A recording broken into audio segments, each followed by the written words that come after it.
Well, welcome back to another episode of MTMM Radio. I think we're still calling it MTMM Radio Coaches Chat. Today, I am very excited to sit down with Coach Clare to kind of expand on our previous chat that we had with Kat. So, if you missed that chat, Kat and I sat down and we talked about kind of her experience so far postpartum. Matea, her daughter, is now 9 months old. So we kind of went into pretty significant detail in terms of what that 9 months has looked like, and it's specifically, the immediate postpartum, and then what it's looked like kind of beyond that as well. And one of the main topics was, how to make sure you're still taking care of yourself, making time for yourself, for training, for nutrition, making time for you and your partner, as well as making sure you're taking care of your mental health as well. So as we kind of get even further into the month of May and continue to celebrate all the mothers within our community, and more specifically the mothers we have on our MTMM team, I wanted to sit down with Clare, supermom of 3, technically 7. So Clare has 3 sons of her own, ages 19, 16, and 12. And she also is co-parenting her partner's children, who are 18, 14, 10, and 6. So just by looking at those numbers, I can't even begin to imagine how much is going on there in terms of making sure that you're taking care of yourself and taking care of all of your children's needs. And one thing that kind of stands out there is how the variance in terms of the independence of your children, right? From 6 years old to 19 years old, there must be quite a difference in terms of, how that looks and how you're taking care of yourself and taking care of them. And so I kind of want to delve into that. There's a lot of different things that we want to get into. But first and foremost, just how do you do it all? Well, I think you don't have any choice, do you? So there's an element of winging it, and you certainly just learn as you go. And I think, it sounds crazy, the amount of kids that are in my care and in and out of my care part-time, but the more kids you have, the more relaxed you become, the more experienced you become. You've had so many years of this learning curve, that you begin to know, don't sweat the small stuff. You'll hear me say that a lot through this podcast. You really learn what is, what's not worth getting stressed or upset about. Right. And I think Kat's podcast was awesome, talking about those younger years, like the newborn months, because she was so good in setting boundaries. And that's I wish somebody had given me that advice. It was just brilliant, being able to say no.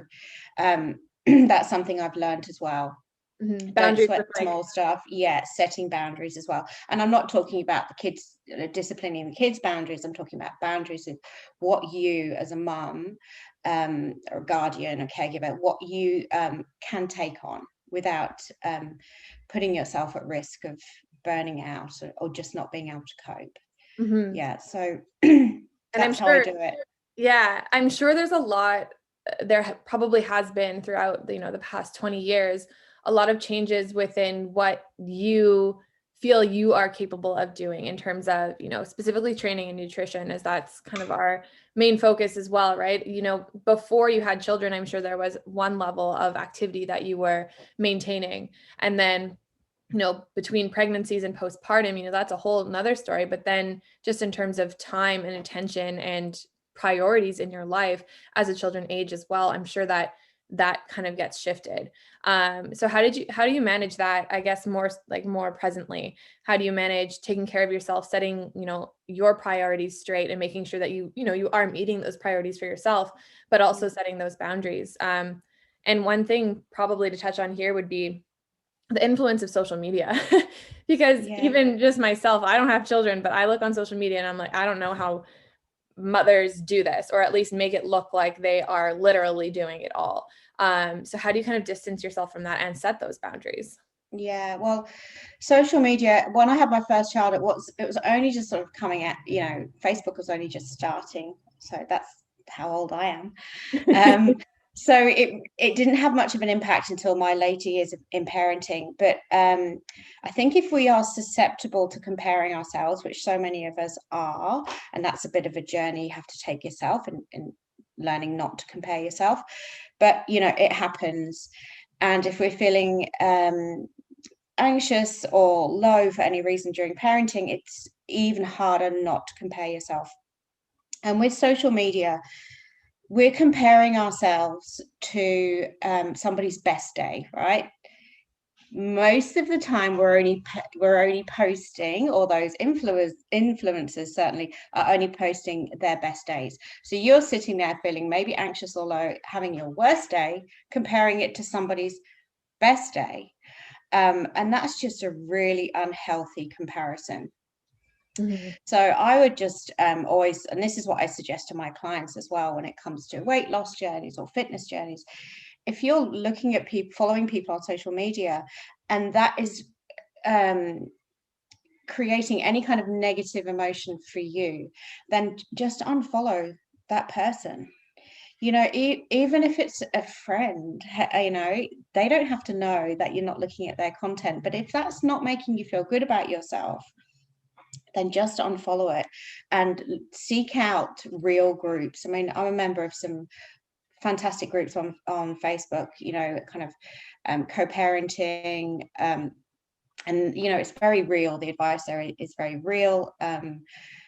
You can just get realistic advice as well from people that actually validate what you're going through and normalize it for you. So I would just create some distance there between what's unrealistic and creating any negative emotion in you. Mm-hmm. But I think with going back to making time for myself as well, I think that's what you started with. Mother guilt has a huge part to play in creating time for yourself, especially when they're newborns. And if it's your first child, it can be really, really tough to leave your child with somebody else, or daycare or creche facilities, whatever you need to use, so you have the time to go and train or just some time out. The mother guilt can be debilitating for some mums, and they just can't cope with it. So therefore finding time becomes really, really hard. So then you have to get creative. Like Kat was saying, she's found ways of just being able to carry Matea with her so she can still go on her walks. You just have to get creative. So that's, again, when being a member of these groups of other mums who are in a similar situation can be really helpful, sharing those ideas with each other. And does that ever end? Like, say, for example, with your 19-year-old son, do you still get any sort of mom guilt around like him and spending time with him or doing things for him or whatever it may be? Like, does it ever end? No, it doesn't end, but you just learn how to manage it. So my son, my 19-year-old is moved out, but he still comes back a lot. And my life is very different to when he was a child living at home. I'm a lot busier with work and I have more commitments. But when he decides to drop in, I feel really guilty if I can't just drop everything and be there for him. Mm-hmm. But, he's 19, so he should get that now. Mm-hmm. But it changes with the ages. I used to take my kids to the gym, like after school every day. I'd come armed with snacks and they would just sit in the gym after school so I could get my workout in. Mm-hmm. And yes, I felt guilty about doing that. But now I look back, I think, well, they're fine. Why did I even worry about it? I got my training in, which kept me sane and it kept me fit and healthy. So why I felt guilty about that, I have no idea in hindsight. I really don't. Yeah. Are there any of those coping mechanisms that either you've tried and found helpful, or, maybe have started to learn at this stage within the communities that you're involved in on Facebook that you wish you had tried, that you can share? I think, there's a bit of pressure, I think, for mums when they have time away from their kids to either, go to the gym or get groceries done or clean the house. Like, if it can work, if you're exhausted and depleted and running low, those things can wait. So if you get some time to yourself and you are exhausted, go and have a nap, or just go and have a walk, or read a book, or take a bath. Especially if your mood is compromised, and there's some anxiety present. I wish now, looking back, that instead of going, I have to go to the gym or I have to clean the house, I just actually, stayed still and meditated or read a book or something like that. Yeah. Mm-hmm. Yeah. Because otherwise it's another layer of guilt, right? You have the guilt of handing your child over. Am I being selfish? Is my child going to be okay? And then another layer of guilt. Well, I should have gone to the gym, or I should have tidied the house. Mm-hmm. Well, no, there's no one telling you what you have to do with that hour, only yourself. Only you know what you need during that hour or half a day. Yeah. And I think coming back to what you said, like, only you know, and I think that stems from that self-awareness piece that we talked about in more detail a few months back. Is, you don't know what you need until you are a bit more self-aware and can kind of tune into what you are feeling, what emotions are rising, and how you can best deal with them. But yeah, just guilt layered on layered on layered. Yeah. So you talked about your oldest son who has moved out. What has that been like? It was really exciting, actually. I thought I'd be a little bit sadder than I was, but I think as I moved out at the same age, I was kind of expecting him to do the same thing, and I was really excited for him. Yeah, but I think what the emotions that did come up for me was, wow, I'm getting old. It made me feel a bit old, because I remember that, at 18, leaving home and having this perception of how old my parents were at the time. I'm like, wow, this is the point I'm at now. And also it changes the family dynamic. Like, my 3 boys are really, really close. So to have one of them not there was like something was missing. Mm-hmm. Yeah. And also it's the start of that journey, right? My first one has left home and the others will follow. So it is a strange feeling when you've been a mother for so long, that that dynamic is just changing. Your babies are leaving. Yeah. Do you find that do you expect, I guess, as they kind of all start to slowly leave the nest, that there will be some more time for yourself, some more opportunities like for personal growth with yourself when you have, I guess, more time, more space to focus on that sort of thing? Is that exciting to you? Yeah, it is exciting. Yeah, very much so. Like, already I'm starting to work a lot more now. Have more time to give to my career because my other 2 kids are in school. So I have a lot more time for personal development. For sure. But I do think, though, that some women can really struggle. Well, I shouldn't just say women, parents can really struggle when their kids flee the nest, because there is an expectation. Oh my God, what are you going to do with all this time? You can do the garden, you can do yoga, you can, do all of these things and take your career to the next level. But for women, they this time often coincides with menopause, which can be a really tough time to deal with. And it can, one of the most common symptoms of menopause is anxiety and depression. So if you're suffering with that, and then suffering the loss of your kids leaving home, and then having all these expectations for you to be this happy, person with all this time on your hand, that can be really tough. Yeah, I can imagine. And I think to your point, I was the one that just said, like, oh, so what are you doing now? Like, do you have all this more time for yourself? So what would you, I guess, recommend, or maybe from experience with menopause, like what sort of things should you focus on when you do have, more time, more space? I guess not what should you do, but from your experience, what has worked well in terms of coping, in terms of relieving the anxiety, managing the depression, and other sort of symptoms that you've experienced? Yeah, I think, it can be a time when you feel tired. The physical changes can leave you feeling pretty tired, and accepting that that's okay. It's temporary. So listen to your body. Like, most of my clients who are menopausal, one of the the things we talk about the most is improving their quality and duration of sleep and rest, just to help manage those symptoms of exhaustion.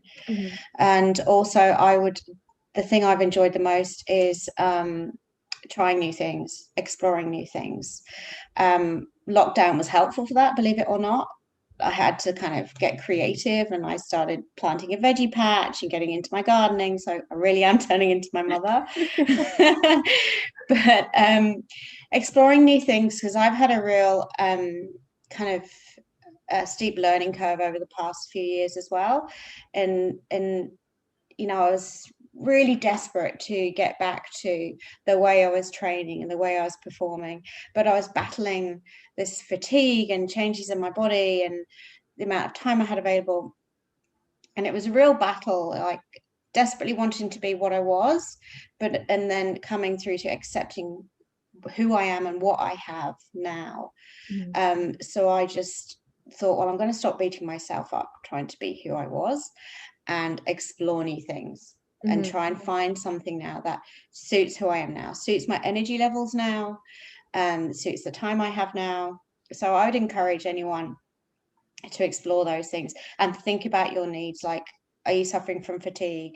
Put those needs first. Are you suffering from anxiety and depression? Seek professional help if you think you need it, and put some self-care in at home, like try meditation, try something like an activity that's low impact but really calming, like gardening, like walking in nature or hiking, if you've got enough energy for something like that. But just being open-minded to trying new things that are going to help with self-care, but also help with still getting some exercise in and supporting your well-being as well. I'm sure it was something that kind of that I thought of when you were talking there is, as you're going through motherhood, there's going to be a lot of different changes that are either happening to your body, to your environment, to the time that you have, which and then I am sure impacts, not only how often you can train in terms of frequency, but intensity, maybe even the type of training that you are doing, which then you can only imagine is going to cause, different changes to your body. So how was that journey for you, and any sort of advice or wisdom? I'm sure it's a pretty long-winded answer, but yeah. It is. So yeah, it is. It really evolves, that journey. So I may as well just start at the beginning for me. So, had my first baby and I felt like in a hurry to get my body back. I was a young mom when I had my first. So I think that came with a little bit more pressure. Like, I was the first out of all my girlfriends, so I wanted that body back that they all still had. And I probably did put that too high at the top of my priority list in getting that body back. But that came at a cost of the mother guilt, like I was talking about earlier, putting my son into childcare so I could go to the gym. In hindsight, I probably think it wasn't for the right reasons. It was to get my body back. It wasn't necessarily for my mental health or well-being. But that's what it was at the time, and I did it.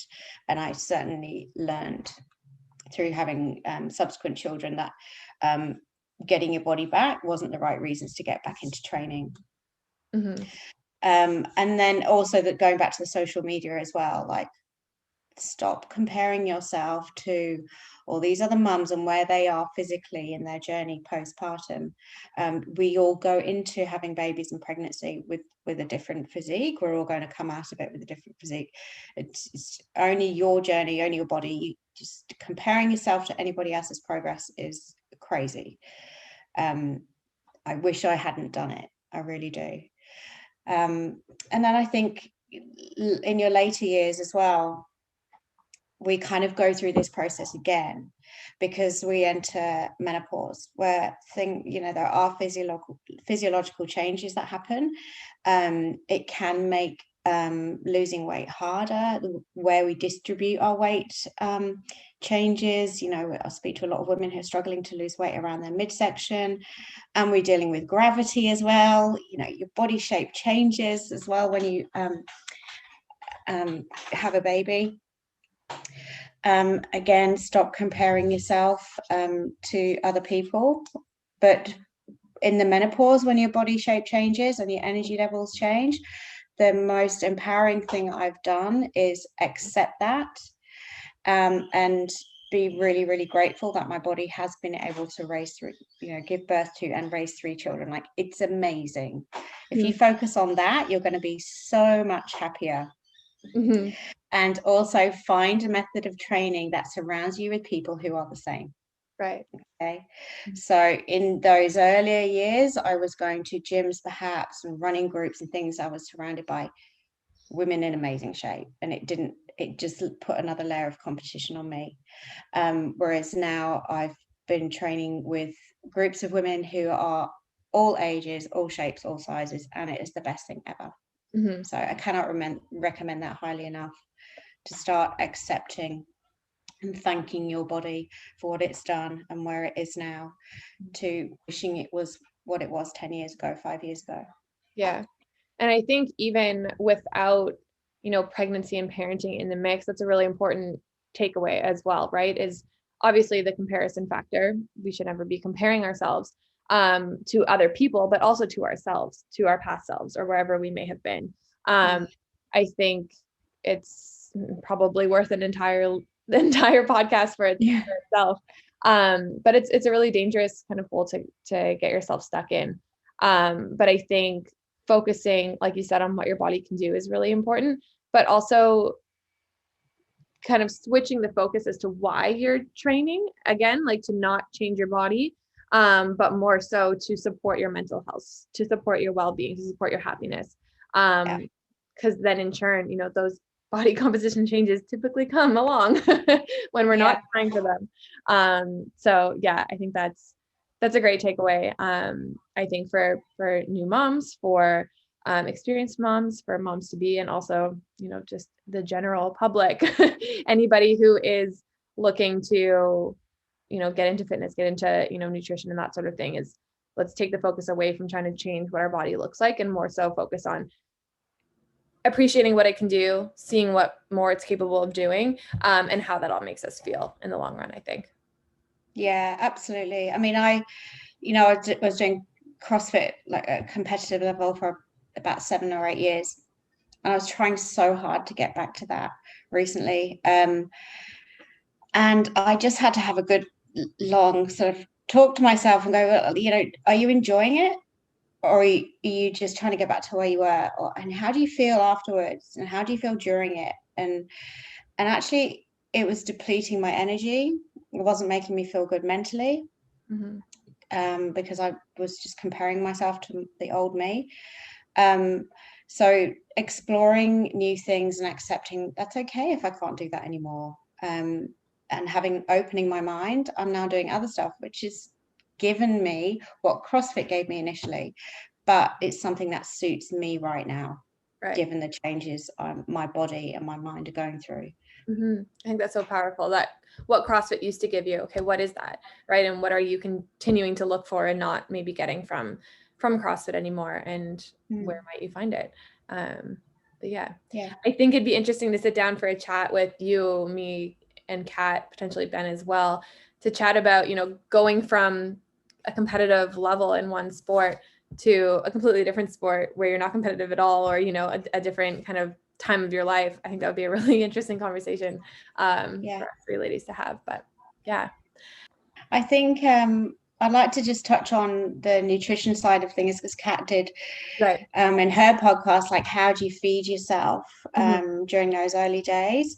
And quite a lot of people reach out to me because they have big families and they're trying to juggle work and families and still feeding themselves well.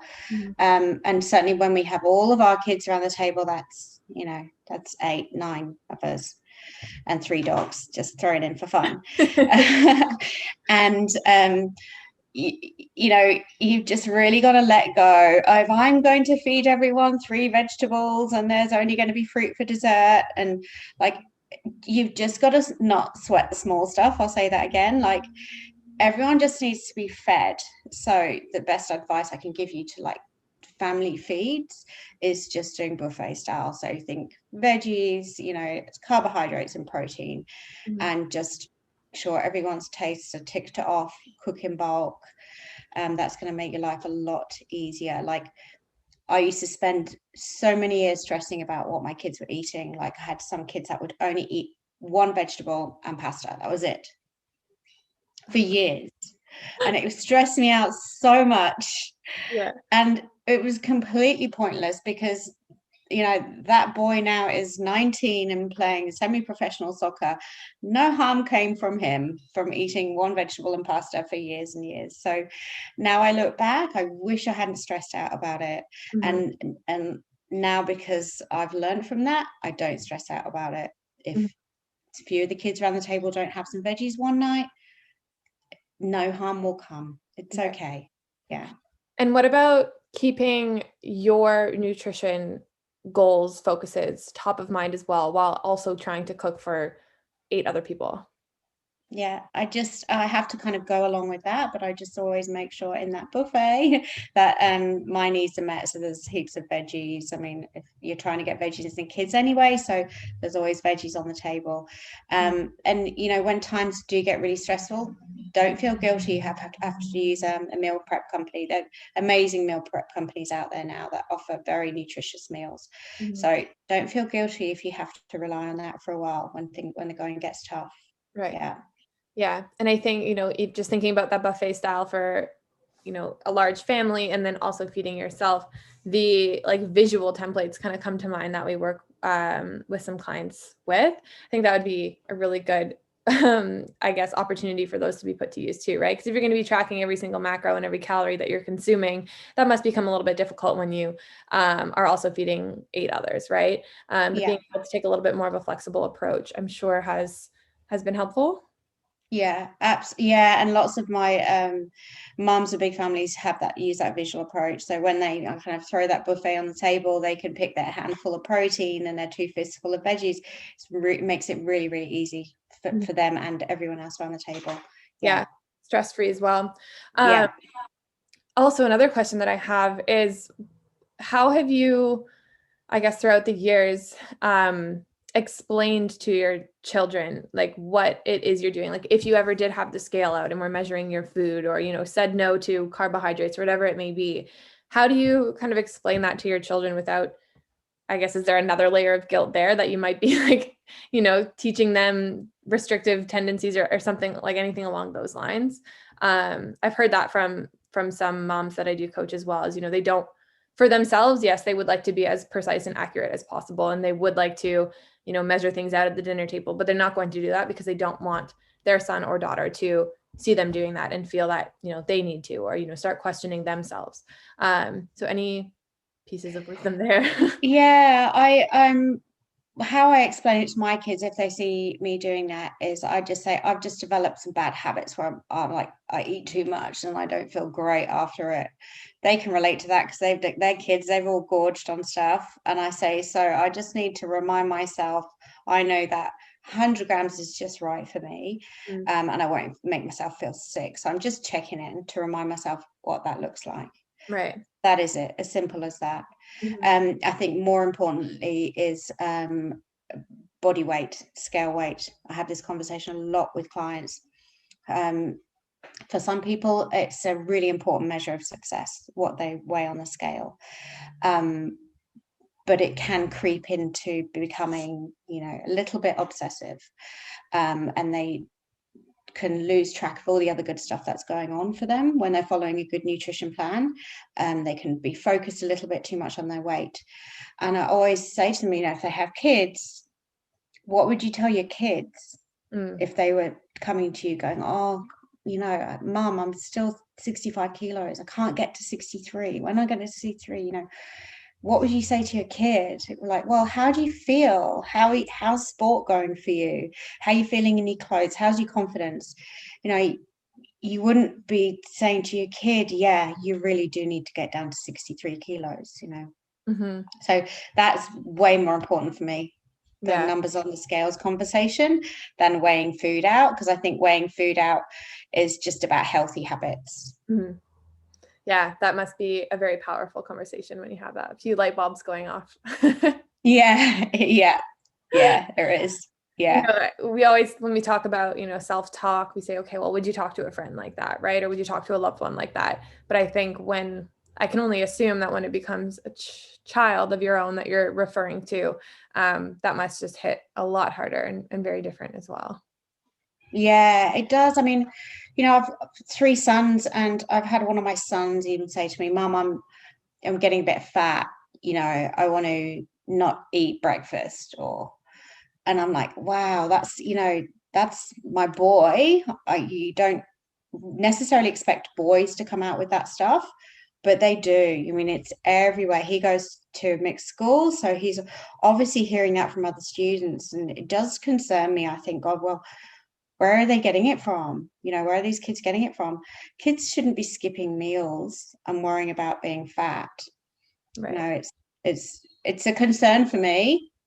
And I think that we need to have more conversations with our kids around it. And if you don't know where to start, I think seek the help of a professional with that, because you really need to nip those things in the bud before they escalate. Yeah, definitely. And make sure that too, right, that you can have those open conversations with your children as well, that they feel equally as comfortable coming to you. I feel like that would be an important piece as well.